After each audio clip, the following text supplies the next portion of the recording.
Aimé Tchétché et Aimé Brière sont très bien installés. Bonsoir, messieurs. Bonsoir, Marie. Avec vous, nous allons parler du tirage au sort de la phase de poule de la Coupe de la Confédération. Deux clubs ivoiriens sont concernés par ce tirage au sort. Il s'agit bien sûr de l'ASEC Mimosa et du WAC d'Adjamé. Faisons d'abord connaissance avec leurs adversaires en suivant l'élément que nous propose Jean-Sylvain Esso. L'ASEC Mimosa évoluera dans la poule A en compagnie du Raja de Casablanca, un adversaire que les jaunes et noirs connaissent bien. De l'AS Vita Club de la République démocratique du Congo et de l'équipe d'Adwana Stars qui a réussi l'exploit de remporter le championnat ghanéen en 2017 dès sa montée en première division. Le récent champion de Côte d'Ivoire, l'ASEC Mimosa, entamera sa campagne de la Coupe de la Confédération par la réception d'Adwana Stars lors de la période du 4 au 6 mai prochain. Les Mimos boucleront la phase aller à domicile face au Raja de Casablanca. Tirage plutôt clément pour le second représentant ivoirien, le WAC. Pour sa première sur le continent, le Williamsville Athletic Club d'Adjamé évoluera dans la poule C avec Eyemba du Nigeria, vainqueur en 2003 puis en 2004 de la Ligue des Champions, du club Athlétique Renaissance Aiglon du Congo-Brazzaville et le Djoliba du Mali. Les écoliers d'Adjamé démarreront leur belle aventure en accueillant les Congolais du Kara. Ils termineront le premier tour au Nigeria. Alors, Aimé l'ASEC Mimosa est logé dans le groupe A avec le Raja de Casablanca, l'AS Vita Club et puis Adwana Star. Alors, si cette affaire, comment qualifiez-vous ce groupe A?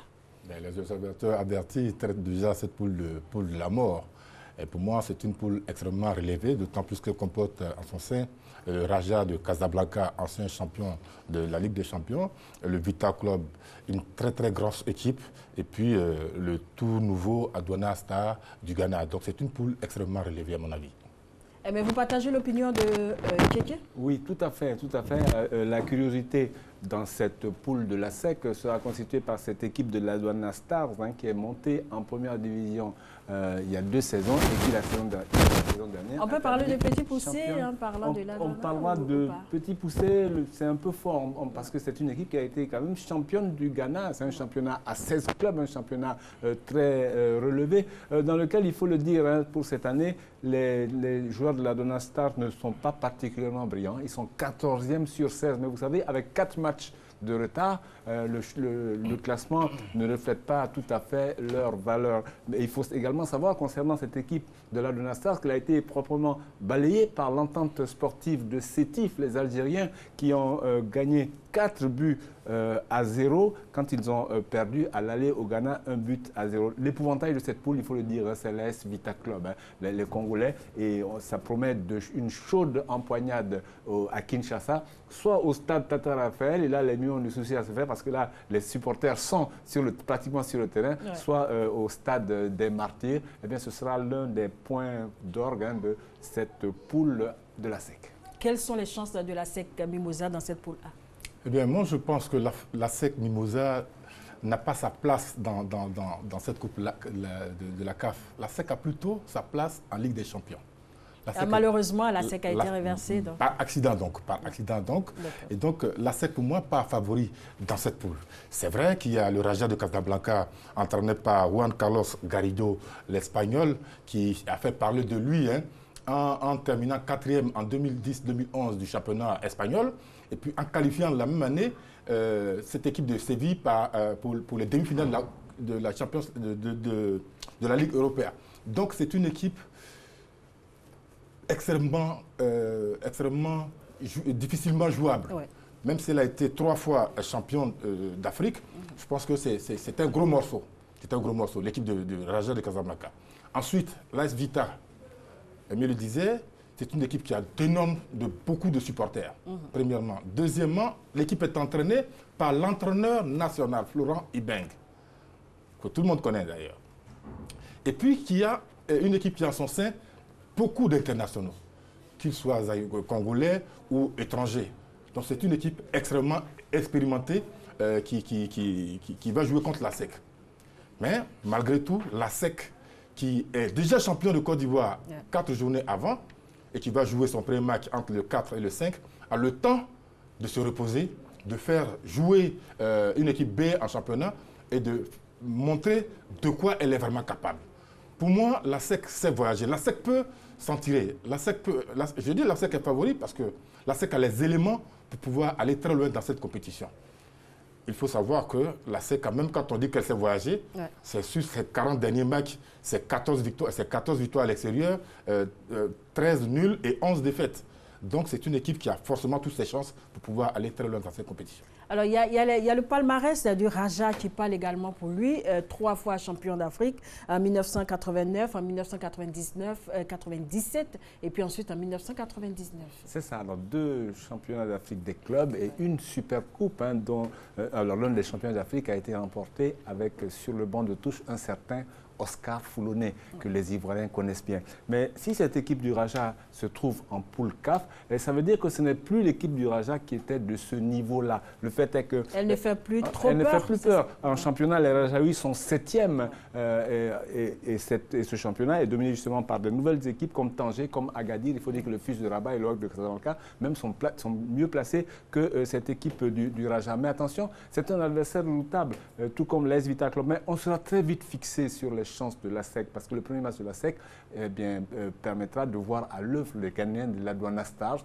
Et puis tout de suite après, la SEC se déplace à Vita Club. Donc après 2 journées, on aura une meilleure idée sur les chances de la SEC qui, à mon avis, sont réelles. Parce que l'équipe de la SEC sait voyager. Et ça va donner un match bizarre parce que, voyez-vous, la SEC est tout à fait capable d'aller l'emporter au Congo, à Kinshasa, et de se faire battre à domicile parce que cette équipe de l'AS Vita Club est redoutable. Elle l'a prouvé face aux Congolais de la République populaire du Congo, la Mancha, qui ont éliminé l'AS Standard. Eh bien, avec la Mancha, le Vita Club l'avait emporté 1-0 à Kinshasa, mais est venu atomiser la Mancha au Congo 5-1. Alors, mais ma question justement, que pèse cette équipe de l'AS Vita Club? Ben là, c'est l'épouvantail, c'est la tête de poule, c'est l'épouvantail. Et si la SEC réussit une bonne performance face à cette équipe de l'AS Vita Club, ça veut dire que la SEC a des chances réelles. Mais pour cela, il faut que tous les éléments soient réunis. Il faut que la SEC joue un football d'un niveau supérieur à celui qu'elle utilise en Ligue 1 pour être championne de Côte d'Ivoire. Voilà le problème. Mais ils sont tout à fait capables de le faire. Justement, est-ce que la SEC Mimosé est capable d'élever son niveau de jeu? Oui, la SEC est capable d'élever son niveau de jeu. Anne-Marie, je vous le disais d'entrée, la SEC a 2 visages, si vous voulez, comme moi j'ai connu. La SEC Mimosa rivalise très souvent à hauteur égale avec les équipes étrangères ou les équipes maghrébines. Voilà, on a vu son résultat, le dernier résultat face au Belouizdad d'Algérie. Et donc, face à ces grandes équipes, la SEC sort toujours le grand jeu. Seulement, à domicile, cette équipe est très souvent fébrile. C'est ça qu'il faut craindre. Mais pour cette compétition, moi, j'ai le sentiment profond que la SEC ira le plus loin possible, Anne-Marie. On espère en tout cas que la SEC Mimosa puisse aller le plus loin possible dans cette compétition, vu qu'elle a été, comment dire, championne de Côte d'Ivoire hier. Hier, dimanche, la SEC a fêté son 26e titre de champion de Côte d'Ivoire. Un record absolu. En tout cas, félicitations à cette équipe de la SEC Mimosa qui se trouve dans le groupe A avec le Raja de Casablanca, l'AS Vita Club de la RDC et puis la Douane Stars du Ghana. Alors, nous allons parler maintenant du WAC. Le WAC qui est dans le groupe C avec le club du Nigeria, Enyimba, le Kara de Brazzaville et puis le Djoliba du Mali. Oui, alors le WAC va continuer à apprendre, mais on a vite remarqué que cette équipe du WAC apprend très vite. Elle a des adversaires qui, à mon sens, peuvent être à sa portée, à commencer par le Djoliba Athletic Club. Alors le Djoliba Athletic Club, il faut savoir que le championnat du Mali s'est arrêté en cours la saison passée. Merci au comité de normalisation. Il n'y a pas de championnat au Mali, donc les clubs du stade malien ont été désignés pour faire la Ligue des Champions et du Djoliba pour faire la Coupe CAF. Les joueurs du Djoliba ont réalisé une bonne performance parce qu'ils ont été gagnés à l'extérieur 1-0 face aux représentants nigériens. Ils se sont contentés au stade de Koulouba de nul 0 but partout. Ça veut dire qu'ils restent encore compétitifs malgré le fait qu'il n'y ait pas de championnat. Mais le WAC va d'abord accueillir le Kara Aiglon de Brazzaville, une vieille connaissance de la Coupe d'Afrique des clubs champions. Le Kara Aiglon de Brazzaville qui émerge à l'image de tout ce football congolais, où on a l'AC Léopard d'Olizy, où on a les Diables Noirs, on a vu ici la Mancha. Eh bien, c'est un football qui redécolle. On a vu également lors de la prestation des nationaux au Chan du Maroc. Eh bien, il faudra se méfier de cette équipe du Kara contre laquelle le WAC va ouvrir en quelque sorte, je ne dirais pas les hostilités, va ouvrir le bal. Voilà. Et puis après, maintenant, il faudra bien négocier le déplacement au Nigeria, parce que c'est l'équipe du Nigeria de Nyemba qui est tête de poule de cette poule C où est logé le WAC. Et cette équipe de Nyemba ne marche pas fort en championnat. Hein. La preuve, c'est que Kanous, Pilarge et autres Enugu Rangers sont devant cette équipe de Nyemba. Mais il faudra faire très attention parce que, eh bien, elle a gagné difficilement au match retour, certes, mais elle a de grosses possibilités. En principe, la référence dans cette poule sera Enyimba. Si le WAC réussit une bonne performance au moment où il va défier cette équipe d'Enyimba, à ce moment, je dirais que le WAC aura de bonnes chances de Alors, passer. j'ai entendu Brière dire beaucoup de si. Est-ce que le WAC se trouve dans une poule difficile? Moi, je voudrais prendre le contre-pied de ce qu'a dit Aimé. Hein. Allez-y. Il dit simplement qu'il ne faut pas mettre la pression au WAC. Le WAC a déjà rempli son contrat. En quoi faisant? Oui, en étant qualifié pour les phases de poule. L'appétit vient à manger. Voilà. Oui, ben, écoutez, et pourquoi pas? Voilà. Tout ça, tout ce qui pourrait arriver comme bon résultat ne serait que bonus. Ouais. Voilà. Donc pour moi, le WAC a déjà rempli son contrat. Il faut éviter de leur mettre la pression, surtout aux dirigeants du WAC, de leur dire, écoutez, vous devez gagner cette équipe, vous devez gagner tout le monde pour pouvoir remporter et puis se fixer des objectifs, voire dire, on est capable de remporter cette compétition. Non, non, non. Le WAC a déjà rempli. Mais n'est-ce pas ça le but du jeu? Je sais. Pour le moment, le WAC n'est pas bien placé en championnat. Donc le WAC devrait plutôt mettre son énergie dans le championnat. Tout ce qui arrive en Coupe d'Afrique ne sera que bonus. Le WAC, Aimé va rappeler son classement tout à l'heure, le WAC est très mal positionné en championnat. Et si le WAC veut chasser, comme on dit, les deux lièvres à la fois, il risque de se retrouver bredouille. Donc, dans cette équipe, il y a, dans cette poule, il y a le Nigeria. Moi, je sais par expérience que voyager au Nigeria, ce n'est pas chose facile. C'est généralement un enfer. Ça part de l'aéroport en chambre et jusqu'au terrain. Pour des novices comme les joueurs du WAC, ça va être très très difficile. Il faut donc éviter de leur mettre la pression. Après, ils vont aller au Mali, au pied du mont Koulouba, où le Djoliba, qui n'a rien à voir avec le stade malien, attention, le Djoliba, c'est l'une des équipes les plus populaires du Mali. Donc ça va se jouer sur des détails. Et ces garçons ont eu la chance de tomber, par exemple, sur une équipe équato-guinéenne lors du tour précédent. Ils s'en sont tirés à bon compte. Mais il faut qu'ils soient toujours dans la même dynamique et qu'ils montrent encore leur courage davantage pour pouvoir jouer. Mais sinon, moi, je pense que le WAC a déjà rempli son contrat. Alors, Brière, soit dit en passant, est-ce qu'il y a un choix à faire pour le WAC? Championnat national, focus là-dessus ou Coupe africaine? Je pense qu'il faut poser la question au président Koné, parce que la tentation est forte de vouloir gagner encore plus d'argent. Le WAC est dans une situation en championnat qui peut être inquiétante, et on va en parler tout à l'heure. Oui. Ils ont quelques matchs en retard. S'ils les négocient bien, ils peuvent sortir de la zone dangereuse. Et ce sera l'occasion, à mon avis, de se pencher sur cette poule C, où ils ont une belle carte à jouer.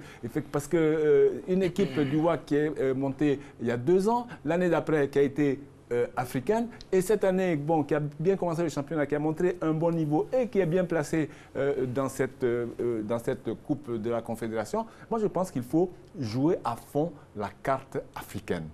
Pourquoi? Parce que d'abord, en jouant cette carte africaine, l'équipe du WAC va acquérir plus d'expérience et elle sera certainement plus dangereuse en championnat. Et vous savez, il ne se focalise pas sur une qualification. Abi Yao, lui, est un entraîneur qui est très qui fait preuve de beaucoup de discernement. Mais il bondira sur la moindre occasion de passer le tour suivant. Et, ma foi, le Djoliba n'est plus l'ancien Djoliba. Le Djoliba, quand le championnat s'était arrêté, le Djoliba était 3e, c'était le Stade qui était premier. Et on a vu que si on veut comparer, même si comparaison n'est pas raison, que le WAC s'est plutôt bien débrouillé face au Stade malien de Bamako. Ça ne veut pas dire que le match est gagné à l'avance, mais ça veut dire que s'il s'applique, ma foi, ils peuvent créer une belle surprise dans cette poule C. C'est le moins de mal qu'on peut leur souhaiter. Alors, le gros morceau dans ce groupe C, je parie que ce sont les Nigériens d'Enyimba, déjà 2 fois champions d'Afrique par le passé. Oui, c'est... À ce stade de la compétition, toutes les équipes se valent, hein, Anne-Marie. Mais c'était bien de mettre un accent particulier sur les Nigérians parce que ils ont une grosse expérience de la compétition, ils l'ont déjà gagné. Et donc, oui, c'est un très, très gros morceau. Et je le disais tout à l'heure, les conditions pour aller au Nigeria ne sont pas toujours faciles. Pour jouer contre les équipes nigérianes ne sont pas toujours faciles. C'est beaucoup de tracasseries. On peut vous faire partie d'Abidjan à 10 h le matin pour aller jusqu'à Korogo ou à Mans, juste pour vous déconcentrer, alors qu'il y a la possibilité de jouer à Lagos quelquefois. Donc oui, il faut faire très attention à cette équipe d'Enyimba. Oui.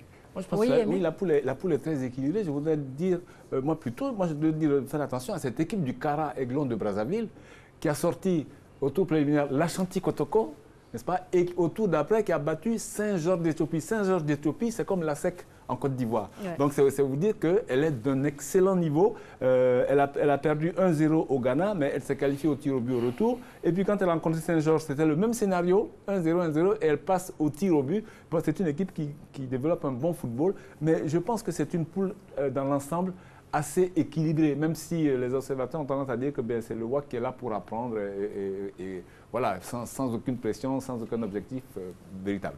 Oui, je voudrais attirer l'attention des uns des autres sur l'effectif du WAC. Nous sommes à 22 journées du championnat et le WAC a tourné jusque-là avec 14-12 joueurs au maximum. Voyez-vous, ils sont très mal classés en championnat et là, ils vont avoir affaire à une Coupe d'Afrique. Donc, il faudra avoir des priorités. Il faudra avoir des priorités. Avec un effectif aussi réduit, il faut faire très attention. Vous êtes d'accord, Brière, la profondeur du banc du WAC pose problème. Oui, et puis la multiplication des matchs, parce que le WAC est pratiquement à jour de son championnat, le WAC a seulement 2 matchs de retard, seulement 2 matchs, je dirais. Et si vous regardez les autres championnats, les autres équipes, Aldouana a 4 matchs de retard, etc. Mais le WAC a accusé une certaine fatigue, ça, il faut bien le dire. Hein. Elle a fait tourner, elle a eu des matchs difficiles, hein, même, notamment en Coupe d'Afrique, hein, elle a eu des matchs difficiles, mais cette équipe du WAC ne manque pas de ressources. Elle dispose d'une bonne ossature, hein, il faut le dire, un bon gardien Danté, un bon attaquant Zambi Roland, qui est épaulé par celui qu'on peut appeler le perceur de muraille dans cette équipe du WAC. Je parlais de Trésor Kadioula Mofosé, qu'on utilise comme joker. Elle a de la ressource, cette équipe. Et il faudra de toute façon jouer, mais elle a la possibilité de se refaire une bonne santé en championnat, parce que le premier match de cette poule, c'est le 4 ou le 5 mai. Le deuxième match, c'est le 15. Et puis stop jusqu'à la fin de la Coupe du Monde. Donc on peut viser les 2 objectifs. D'autant plus qu'on va y revenir, le WAC n'est pas trop mal placé. Le WAC n'est pas l'un des clubs les plus menacés pour la relégation avec le jeu des matchs en retard. On y reviendra. Mais je pense que les Guêpes de Williamsville peuvent créer une agréable surprise.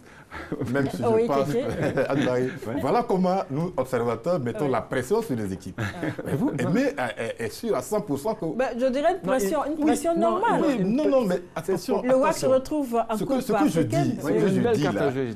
Ils ont une belle catégorie, certes. Mais pour moi, cette équipe du WAC, être déjà en phase de poule suffit largement. Tout le reste ne sera que bonus. Mais il faut faire attention. Il faut faire attention de ne pas se laisser décomposer en championnat national, qui assure l'avenir du club. Donc, qu'est-ce que vous préconisez, Tchétché? Que le WAC se concentre exclusivement sur le championnat national? S'il y a un coup à jouer, qu'il le joue, mais qu'il se concentre, que la priorité soit le championnat. Parce que, je vous dis, hein, quand ils vont gagner un match, ce que je leur souhaite, ils vont gagner un match, 2 matchs, après on va dire, nous on est capable de gagner ça, et puis on laisse le championnat de côté. Oh. Mais c'est clair, comme Tchétché Bria plutôt le disait tout à l'heure, l'appétit vient en mangeant, c'est tout à fait normal. Oui, c'est bonus, c'est bonus. Moi, c'est tout le mal que je peux leur souhaiter. Ouais. Voilà, c'est tout le mal que je puisse leur souhaiter. Parce qu'ils seront plus S'ils prennent, c'est bon. Mais quand on voit l'effectif, ça craint, Anne-Marie, ça craint énormément. Voilà. Ils ne seront pas africains l'année prochaine déjà. Ça se pourrait. À moins qu'ils ne remportent la coupe, nationale. Je ne doute pas de leur qualité. Je ne doute pas de leur qualité, de leur courage, de leur style tactique, de leur football. Mais je pense qu'il faut les ménager. Il ne faut pas leur mettre la pression. Ne pas leur dire qu'ils peuvent gagner cette coupe la CAF. D'accord. Je rappelle que les 2 premières journées de la phase de groupe se joueront en mai. Vous voyez le tableau, voilà. Donc, les 4, 5 et 6 mai, la deuxième journée, 15 et 16 mai. Et puis, avant d'observer, bien sûr, un arrêt en raison du déroulement de la Coupe du Monde 2018 en Russie. Donc, cette phase de poule va reprendre ses droits les 17 et 18 juillet prochains. Nous allons rester en Côte d'Ivoire, plus précisément à Abidjan, pour parler de la 22e journée de la Ligue 1. Avant de terminer complètement, Mossou a surpris la FAD et l'Africa Sport a été freiné par Basse.